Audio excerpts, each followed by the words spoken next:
BloodStream listeners, I am now joined by the team behind What We Wished We Could Be, a new short film profiling a story of someone impacted by the blood contamination crisis in the United Kingdom. I'll let the filmmakers talk more about the story itself, but let's do a quick whip around. Luke, we'll start with you, and if you could just, for the audience, state your name, your role on the film, and we'll go from there. Wonderful. Well, thank you for having me. I'm Luke Shelley, the director of the film, and yeah, it's a privilege, real privilege. I'm Jenna-Louise Hawkins. I'm the writer, and thank you very much for having us. And I'm Sophie Stacey, and I'm the producer. And yes, thank you so much for having us. Well, it's great to meet you each, Sophie, Jenna, and Luke. We don't often have 4 people in this studio either, so it's a nice opportunity to cram in the studio, cram in the equipment. So what we wished we could be, which I have to admit, when we first started going back and forth about this and why you're in the States, which we'll talk about here in a moment, I didn't realize that it was a scripted narrative film, and I thought it was a short documentary. So it was, even when I saw writer, I was still in documentary. I'm in a documentary headspace. So it was a nice treat when I got the screener, like, oh, this is not a documentary. The opening scene, I was like, oh, that's an artistic way to open the documentary in the bathroom. That's cool. Oh, this isn't wait, did he just start bleeding? Or how did this? And so I had to kind of catch up to it, which was kind of a fun way to experience the film. But I'd love for you to just set the table for the audience. So what is What We Wished We Could Be? And Jenna, maybe we'll start that question with you. So What We Wish We Could Be is, as you say, a narrative film about what it looks and feels like to live with the consequences of the contaminated blood scandal. We didn't want to do a piece with a kind of political, broad, high-level look into the subject. We wanted to take it right into the home, what it feels like, the dynamics that a couple who are navigating that just have to automatically handle. And what inspired you to write this and work with these two fine folks on bringing it to life? Well, the first thing I would say is, I suppose what underpins all of this is I am one of the people affected by the blood scandal, in that my husband, he suffers with haemophilia B, he received infected blood in, God, I think it was the early 1980s. And so we've just been on that journey. And in terms of telling the story, when I started my screenwriting journey, it never really occurred to me that I would tell a story about the blood scandal, because I think when something is your lived experience, you don't necessarily view it as exceptional or a story worthy of telling. It's just your norm. Sure. And when we went into lockdown, we had this huge global phenomena of people not being able to touch one another. And this was really, really challenging. But for me, I'd already been there. I was like, this is fine. And the reason I'd already been there was because when my husband was going through interferon and ribavirin treatment for his hepatitis C, it made him really, really uncomfortable physically, and he just couldn't bear to be touched. So back in sort of 2008, we're talking about, I learned to live without touching my husband and without being touched by him. So when lockdown happened and everyone was realising the importance of that skin hunger, I was like, I've got this. So it actually inspired me to sit down and write a script, which I shared, and those who read the script then asked some probing questions about how I was able to write with sort of such immediacy on that subject. And that then led to someone saying to me, well, why don't we tell a story about the blood scandal? And then the rest led on to meeting these fine people. Well, that was Touch, which is a script that Jenna wrote, which is the script that I read. And really kind of, as Jenna said, kind of provoked the idea of telling the story of the contaminated blood scandal in a sort of grassroots level way, about a couple, and not try and tackle the subject, as Jenna says, as a kind of political statement, and more about that real intimate kind of situation where we don't see the effects of the contaminated blood scandal from a perspective of just regular people living their lives.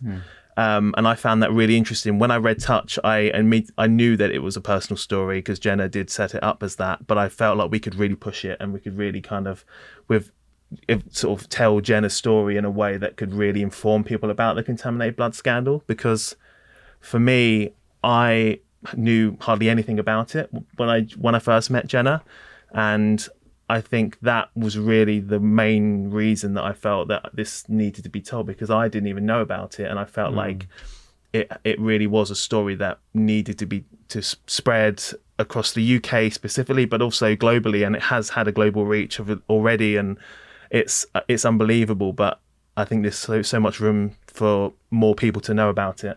Definitely. And Sophie, was Touch the first piece that you read as well, or where did you come into the process? I came in a little bit later, actually. Luke and Jenna were working together probably for a good 6 months before I came in. And I think that was really important, actually, that they created this really safe space, because the script was very, very different. I know there was Touch, there were sort of different iterations of it. But I think the two of them working together, that Luke especially created a really safe space for Jenna to be able to tell her story as the film is now. So I kind of let them do their thing, work away on it for 6 months, and then they presented this script, which is quite close actually to our final script. And that must have been about December time, 2022, I think. And as a producer, had you ever worked on anything that related to hemophilia, contaminated blood, or anything like that before? No. I mean, this is much of a learning journey for me as it was for Luke, actually. And I the same as Luke, I think it was really important to be on that journey and make sure that the story was told and it spread as far as it possibly could. Yeah. Luke, what brings the three of you now to Los Angeles and to the United States? What's going on right now with the film? Well, excitingly, we wrapped up post-production and finished the film about 2 months ago, and we got the news that we were going to be premiering both in Rhode Island International Film Festival and Holly Shorts here in LA, which is a huge, crazy thing to happen to this very small film about this very, very UK-based film to play in some of the biggest festivals in the US, you know. I mean, just arriving here in LA and going to Holly Shorts and collecting our filmmaker passes and kind of getting absorbed into that world. It's kind of really kind of bizarre that we're able to share this very intimate personal story with such a global audience. And we're incredibly honored and excited about it. And at the time we're recording this, both of those festival appearances have yet to happen. Is that correct? So we've been to Rhode Island, and it's world premiere in Rhode Island, and we are yet to have our screening at Holly Shorts. And Jenna, maybe I'll start with this question with you. What was the reception like at the Rhode Island International Film Festival? It was really great. It was lovely to... Luke went up afterwards for a filmmaker Q&A, and the first question that came from the audience, there's a whole row of filmmakers who screened as part of that segment, and the first question was someone put their hand up and said, I was really struck by the Tainted Blood film. My cousin was a haemophiliac who was affected, and he had tragically died of AIDS at the age of, in his 30s, I think. So for that to be the first question and it was followed up with a question which Luke answered very eloquently. But it just shows how many people globally have touched this tragedy, and how underrepresented it is on screen. I don't recall seeing a film about the blood scandal before. I don't think that there's a huge amount of representation of haemophilia on screen as well. So it was just really positive and affirming to have that question and that reception. And interesting how the how the COVID pandemic kind of gave a new contextualization to HIV and AIDS and the contamination. Obviously, we also have the blood inquiry in the UK, which is recently wrapped up, and we've had some people come through BloodStream to talk about that as well. So a lot of timeliness with when this film came out. How did the story, you touched on this a little bit, actually both Luke and Sophie touched on this, but how did the story and the project evolve through the development, production, and post-production process? Because with a short film, you've got a limited runtime to try to tell the story that you want to tell. So I'm curious to know any of the highlights of how things evolved through the process. Certainly. I think just going back to developing the script with Jenna, when I came on board to help guide the story and kind of extract what I could from Jenna and be able to tell her story authentically, we really wanted to. We had a sort of this like kind of two roads to go down in terms of moments in their life to sort of depict in the short film. One was when Jenna first was sort of told about Sean's condition and what that meant for their relationship. Sean being your husband. Sean being her husband. And the second was when treatment was presented to Sean and what that meant for the relationship going forward. So this is obviously 3, 4, 5 years after you first were told about his haemophilia. Was that right, Jen? Just to get my facts straight. Well, it was a bit more. It was less dramatic than appears in the film. Obviously, we had to, for the purposes of narrative interest, to tell the story as it exactly happened wouldn't be that interesting. So we had to weave in the conflict and give it some drama. But actually what really happened is very early in our relationship, Sean and I went to one of his consultations, and they tabled the idea of treatment then. I think we're talking about 2004, 2005 at this point. But then there was a good few years of waiting on the waiting list, being, the most severe patients were escalated. So, it was just a waiting game for a long time. And it's those conversations, talking about these big moments and obviously, as Jenna said, obviously we evoked the drama, but there still were big moments and life-changing moments for both of them. And it was just how we figure out telling both those narratives, and the idea of doing a dual timeline. So in the film, we take the approach where we run 2 parallel timelines during the couple's life, which kind of mirror each other strangely, and I think that's why we felt like it worked, because we were able to cover the full kind of a big scope of their life in a very short amount of time. Because as you say, short films, you don't have a lot of time to tell stories, so you have to be really clever with how you give information to the audience. And I think that dual timeline gave us the opportunity to really see them in their most sort of innocent, but then also flash forward a few years to really see them in a relationship dealing with the direct repercussions of having to take this really, really intense treatment. Yeah. I appreciate how much you're referring to the two of them, because that's something that came across very clearly to me in watching the film, is just how much it impacts not just the person with, but their partner, their caregiver, their life partner. And I thought that was really beautifully balanced.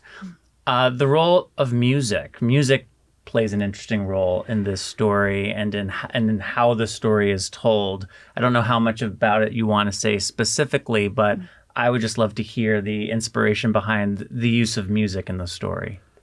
Well, it started with the subject of voice and expression of voice. And one of the things that struck me about the blood scandal was the extent to which the voice of the community was repressed, in that the political narrative around it was such that it sort of said it was to expose haemophiliacs to the risk of contamination with these terrible viruses was an acceptable risk. And there was, politicians were using phrases like, it's incredibly bad luck. And it just undermines, people were feeling like they had their bodies, their lives taken from them. And yet they were being told, yeah, but that was, an acceptable risk to take. So sorry it happened, but, the benefit is you didn't bleed to death. So it's this, so it started with voice, and I thought about, what Aidan's voice would be. What would he say? What does he want to express to the world, but can't? So that kind of led to the idea that he's a very talented singer, and that he doesn't have the confidence and he doesn't have the permission, he doesn't feel safe to share his voice with the world. So that's where it started. And I guess just leading on from Jenna's point, I think also him being a singer and having that musical element to the story, it allows the character to not be defined by his medical conditions, because I think that's really important. That's a big thing for our film, is that it's not just about, I mean, the whole scandal, everything that's been reported on in the UK. It's statistics, numbers, how many people have died, how many people were infected. And I think the point of our short is to really put a face to those statistics, and that these are real people with real ambitions, with real passions, that a lot of the time across the community, people had passions and careers and aspirations that they just couldn't achieve because they were infected. So I think that was a real big part of why we decided to have this musical element, because I think it also allows us to communicate that kind of the emotion of the story in a really kind of distinct way as well. Yeah, I think just touching on that, music has been part of the full film's journey.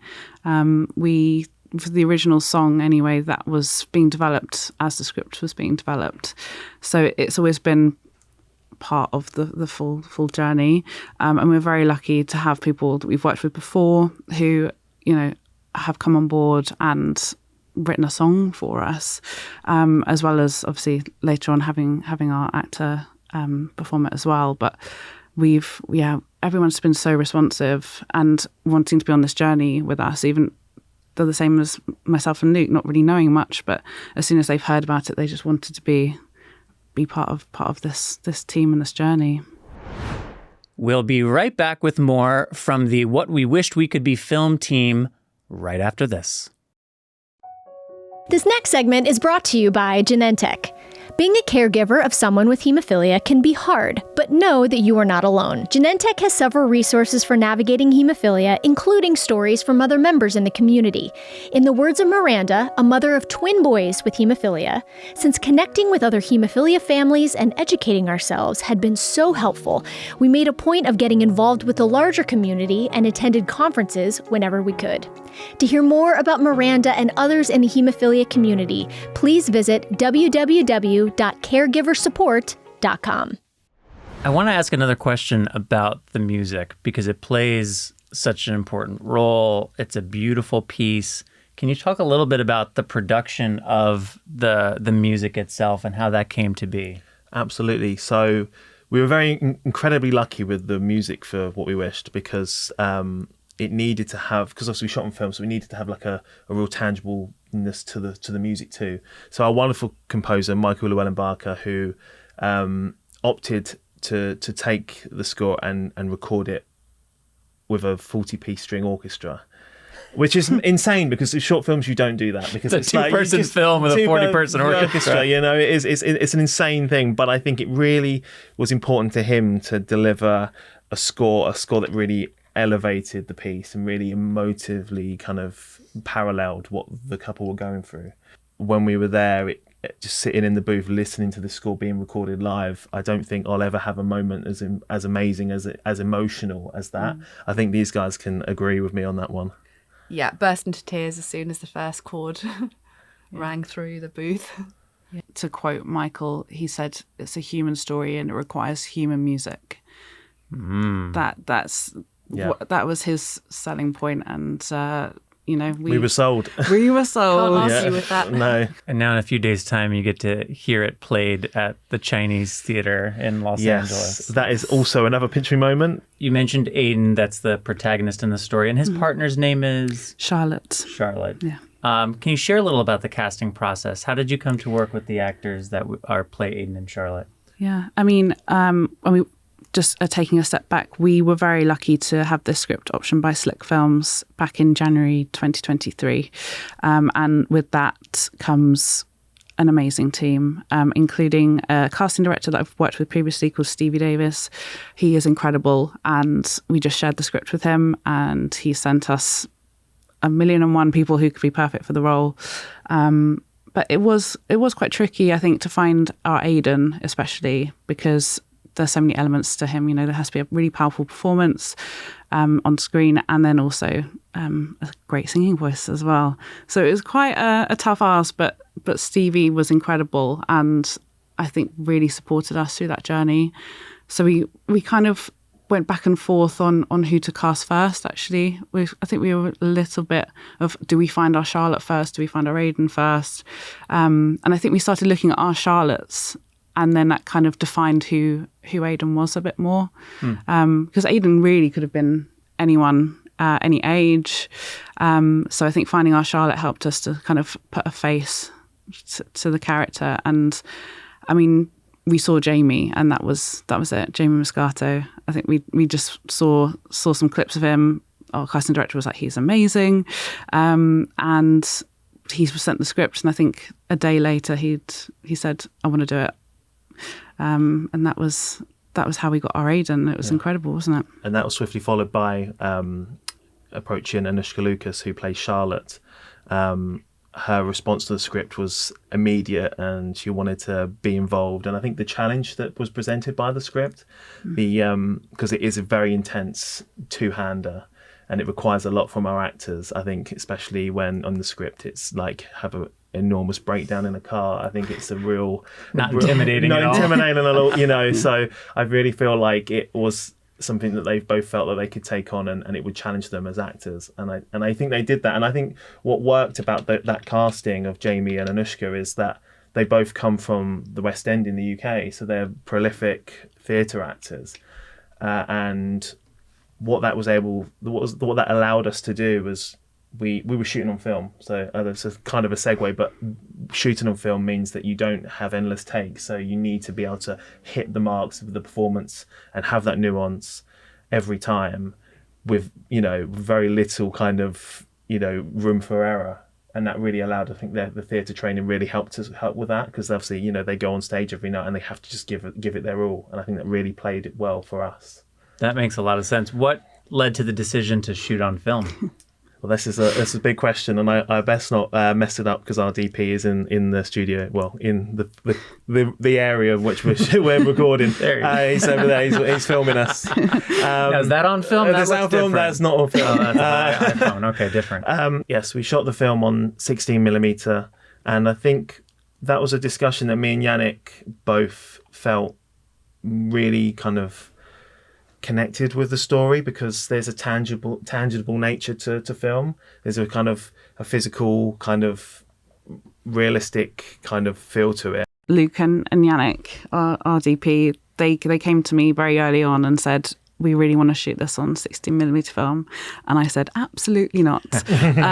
Just, for the pure reason of looking at a budget for a short film here and thinking, oh my God, how do we do this? I don't know. I just felt like this story needed to feel real and tangible, and like almost you can go and touch it. And these characters feel like, they lived in that moment.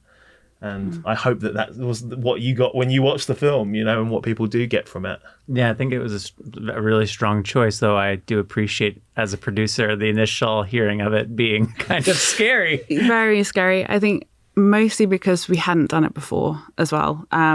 They went out, they bought a roll of film, and they did a test we had a version of the track. So they did sort of a temp music video, and as soon as it came back, it was just gorgeous. And I said, okay, let's do it then.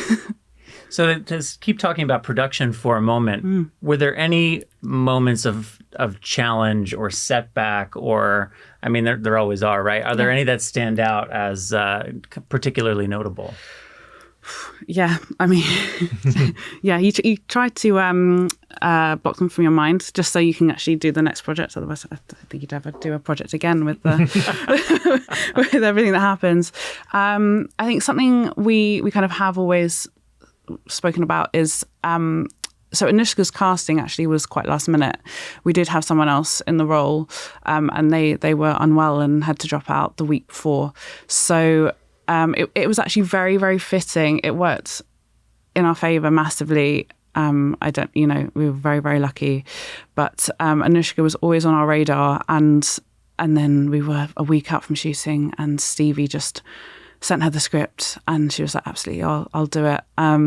but it worked really well because Jamie was very, very well researched. As soon as he jumped on board the project, he was reading books, he was listening to podcasts, which he said ruined his holiday. But then Anushka came on, and I think she had 2 days of prep, which made it perfect because obviously Charlotte, as a character, she's coming in, she doesn't actually know anything. So it did lend itself very, very well. And we threw her in the deep end. We did the car scene on her first day. That was her first scene. Wow. Yeah. So we threw them in, and Jamie's singing was the first day for him as well. So we pushed ourselves in terms of production, but in terms of the actual shoot, it was magical, actually. I think shooting on film gives a real sense of, I don't know, perfectionism and this sense of urgency that you don't necessarily get with digital, because there's always that one more take. Yeah, there's like a focus on set, I think, you get when everyone knows that you're shooting film, so they understand that we don't have endless resources to keep going and shooting again. So when we're going for a take, you could hear a pin drop, and I know that's the case when you shoot digital, but there's just this intensity. It's like an energy in the room, and it's probably one of the best set experiences I've ever had. And unfortunately for Sophie, probably one I would like to have again. So whether I want to go back to digital or not is a question that I'm sure Yannick, our DP, would agree that we'd like to keep doing it. Well, there's something, obviously stakes and a sense of urgency ought to be a part of any story that you're telling, right?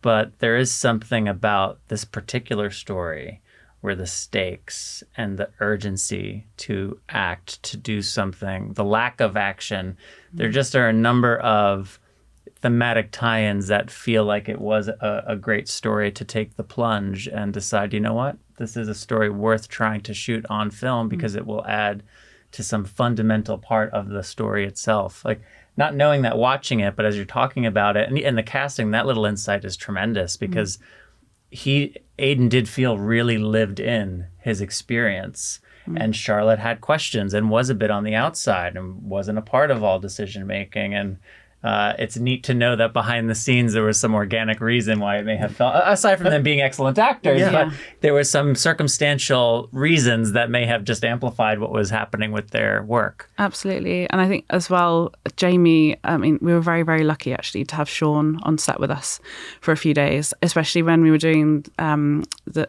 bits with the injections. He was our consultant, and just, I think he was generally in awe of seeing it all happen. But you could see Jamie in the corner just watching Sean, and just tiny little mannerisms, I think, snuck in ever so slightly to his performance. That's so neat. What was that experience like for you and Sean to be on set and watching this play out? And I'm curious in general, too. Obviously, you made a choice to dive into this creatively and put a lot of your time, energy, and focus there. What has his journey been like leading up to these moments where he's on set? I think for him, he found it really surprising. Like, he's not been on film sets before. It was all new to him, and Sean is a very reserved person. So he had a certain amount of reluctance about being on set. He's like, "Do you need me really?" And I said yes, and that sort of became apparent very, very quickly of how much we did need him, because there was a learning curve for production design and makeup effects. Thinking about the nosebleed scene, the makeup artist who did the tissues and the effect of the blood was very used to doing that kind of work, but had never done it for a character with haemophilia before. So we were watching on a monitor, and I could feel Sean growing tense, and I said, "What's the matter?" And he said, "There's not enough blood on the tissues." He said, when I've had those nosebleeds, it's just not so. Quickly went to Luke and said, "Sean has a note." Don't you love getting notes from all left, right, and center? Notes from all round. I love it. And after that, you could see him sort of growing a bit straighter in his chair, feeling a bit more empowered. And I think it was really great for him and Jamie to spend some time together and to talk, and for Sean to feel like his experience mattered and was being listened to. And Jamie was very attentive, and he asked him questions, and he was able to share little anecdotes, stuff that's not on the film, not in the story, but I could see Jamie internalizing it and sort of building it into Aidan's history. That's very cool. Yeah. It's interesting you mentioned that about the tissues, because I did feel like the blood and the way that the nosebleed was depicted was accurate. Like, it just, as someone with hemophilia watching it, was like, oh, that feels good. Yeah. Like, that's, again, I was still in the like, wait, is this a scripted film or a documentary? So that's a good sign. Yeah, well, there was lots of discussion, how much blood is enough blood, and we, having the conversation around, this is not an average nosebleed. This is a nosebleed that's not clotting, and it's, so everyone was learning together. So having Sean there was so good for the film, but also so good for him and so good for me as well, because I got to share the experience with him as well. And my other work, I've not had the honour of having him there on set in the same capacity, so that was lovely. And have you been able to share this with any other members of the UK hemophilia community? Have you gotten any other feedback or input from community members thus far? We were absolutely privileged and honoured to have some members of the contaminated blood and bleeding disorder community attend. We had a private screening in London, and their response was everything.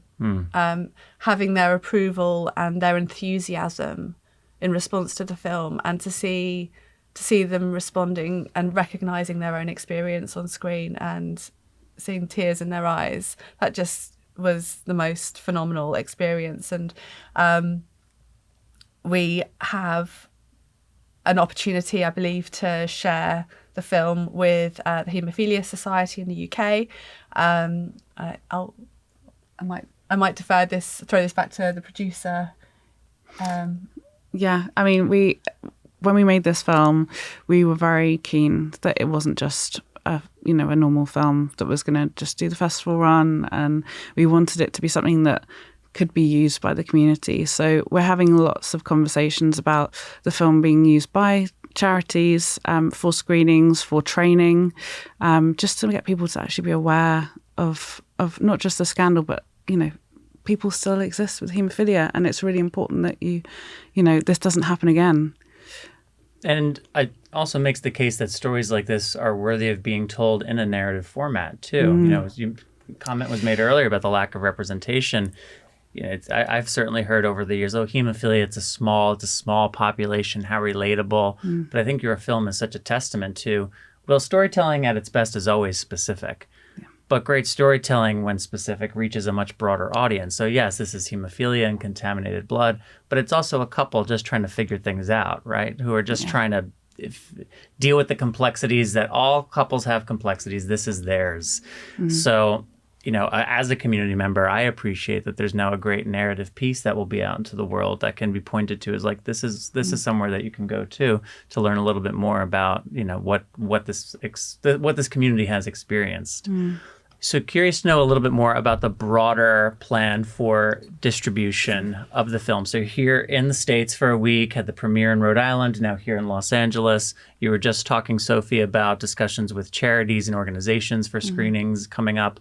What else? What's the plan beyond the next several weeks? And eventually, where do you hope people will be able to see the film, broadly speaking? Well, we're just jumping back. The film is produced by Slick Films, which is a great independent film production company in the UK, and they create some of the most sort of thought-provoking, kind of forward-thinking films, short films that I think the UK has to offer, and in terms of films that spark change and talk about underrepresented stories, and I think they're as a hub for us, they've been amazingly supportive in getting us to this point already. And I think they've got a huge amount of connections in the sense of us being able to put this out there into the world. There's hopefully going to be talks with some distribution that are sort of closely linked to Slick that we hope to get. And I think that will be informed by how our festival journey goes, because I think you need to, within that world, you need to collect those laurels and collect that acclaim to then find the market in which it can then be shared online. But I think that a lot of the festivals nowadays do have offerings of online platforms for people to see the films sooner rather than later. So, for example, Holly Shorts, you can watch that when it goes live. They release it online for a certain amount of time so people can see it online. And we've also been selected to Aesthetica Film Festival in the UK, which is very exciting. It's a BAFTA qualifying festival, so we're really thrilled about that. And they do have an online platform for all of their shorts, so the community can go online and watch it there as well.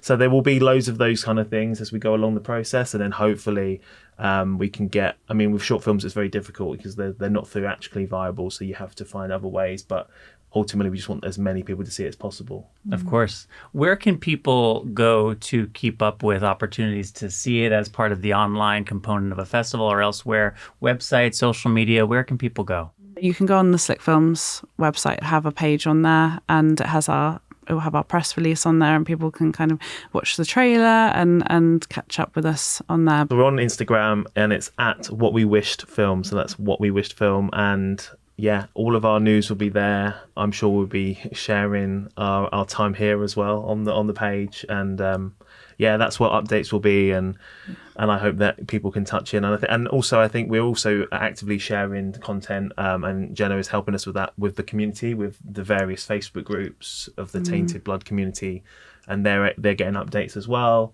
But publicly, the Instagram page is probably the best bet. Fantastic. And we'll have a link to that in the program notes as well. So as we start to wind to a close, and Sophie, maybe I'll start with you on this one, and we'll whip around this way. You've each kind of touched on this already, but just to put a fine point on it, what impact do you hope this film will have on the audiences that it reaches? And maybe as a related part of that question, is there anything that we haven't touched on that you would like to have the opportunity to speak to before we're done? I think something I've always felt I wanted audiences to walk away from this film with is although it's not very positive, it is a sense of anger.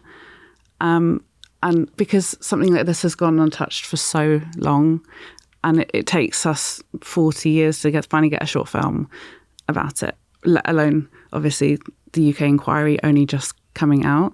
So I think that's always what I wanted people to feel. And I think it's a very powerful emotion. And in the UK, we've seen a lot of change come through that. With the post office scandal, there was a drama about it. And that provoked a lot of change. And a lot of hearings came about from it, and people rightfully being stripped of their honours because of it. So I've always wanted people to have that because it's such a powerful emotion. And I think the story of Aidan and Charlotte and giving a real human element to such a preventable event was so important to us. But yeah, I think I'm always the one who sort of has the more of the negative emotion about it. These two are very, very positive people, but I feel that is the power that can hopefully help to bring more change. I think there's still a long road, even though we've had the inquiry. There's still a long road to go. There's still a lot of stuff that needs to happen, and it will never really probably be enough. But if we can help in any way, that's what this film is really about. Well, thanks for saying that. I think there are a lot of people who would appreciate your speaking to the anger and, not hiding that just because it may not be the most pleasant of responses. I think that's a very, it aligns with lived experiences of people who, to your point, for decades have lived with anger over what happened. So thanks for giving voice to that. Yes. Jenna, what about for you? For me, it's about relatability. When we see the blood scandal being reported on the news in the UK, it's always given with a sense of distance. It's reported numbers, data, statistics. In the UK, the numbers that get thrown around is 4,689 haemophilia patients, 3,000 people who've died, 30,000 potential infections beyond the haemophilia community. And those are bewildering figures. But they enable people to sit back and say, well, that's not me. And for me, the contaminated blood scandal is not a number. It's a person, and it's the person I love. And if one audience member can look at the film and see Aidan and Charlotte and relate to them and identify with them and feel compassion for them, then I would view that as a huge success. Wow. Hear, hear.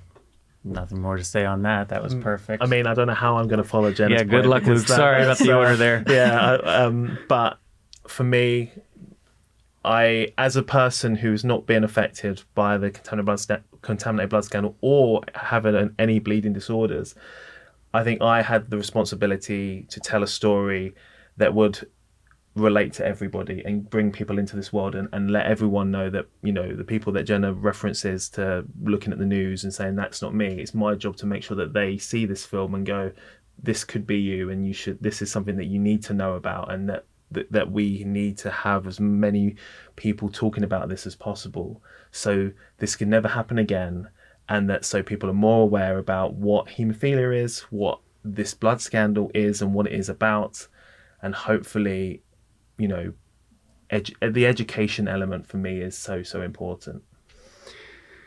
Well, Luke Shelley, director, Jenna-Louise Hawkins, writer, Sophie Stacey, producer, here on behalf of What We Wished We Could Be, a Slick Films film. Thank you so much for coming through to BloodStream to talk about this. And again, on a personal note, as someone with hemophilia, a special thanks to you, Luke, and you, Sophie, as people not a part of the community that Jenna and I belong to, giving so much of yourselves to bring the story to life, to make it relatable to others so that they can connect with something that isn't statistics, it's people's lives. So thank you, and best of luck. Thank you so much. Thank you. Yeah, thank you for having us. It's a real honor. Thank you so much for having us. You're Thank welcome. you.